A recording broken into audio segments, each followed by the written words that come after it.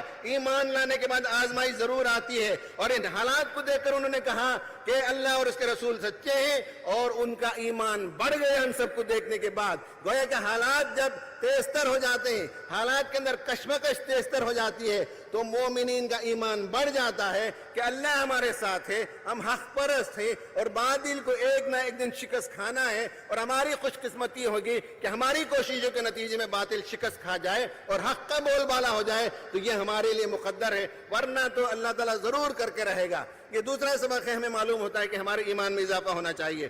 تیسرا جو سبق ہے وہ یہ کہ قرآن کہتا ہے لَتُبْلَعُنَّ فِي أَمْوَالِكُمْ وَأَنفُسِكُمْ وَلَتَسْمَعُنَّ مِنَ الَّذِينَ أُوتُوا الْكِتَابَ مِنْ قَبْلِكُمْ وَمِنَ الَّذِينَ أَشْرَكُوا أَذًى كَثِيرًا وَإِن تَصْبِرُوا وَتَتَّقُوا فَإِنَّ ذَلِكَ مِنْ عَزْمِ الْأُمُورِ. تیسرا سبق قرآن یہ دیتا ہے کہ تم ضرور بضرور آزمائے جاؤ گے, جانوں کا بھی نقصان ہوگا, مالوں کا بھی نقصان ہوگا. اور یہود اور ان کے ساتھ چلنے والے مشرکین تمہیں اذیت پہنچائیں گے, تمہیں سائیکالوجیکل پین دیں گے, تمہیں ایموشنل پین دیں گے اور ان کی باتوں سے, ان کی چیزوں سے تمہیں تکلیف ضرور ہوگی. لیکن وَإِن تَصْبِرُوا صبر کا رویہ اختیار کرنا, اپنی منزل کی طرف آگے بڑھنا, پائے استقلال میں لغزش آنے نہ دینا, جمے رہنا میدان میں, اپنے کام پر لگے رہنا.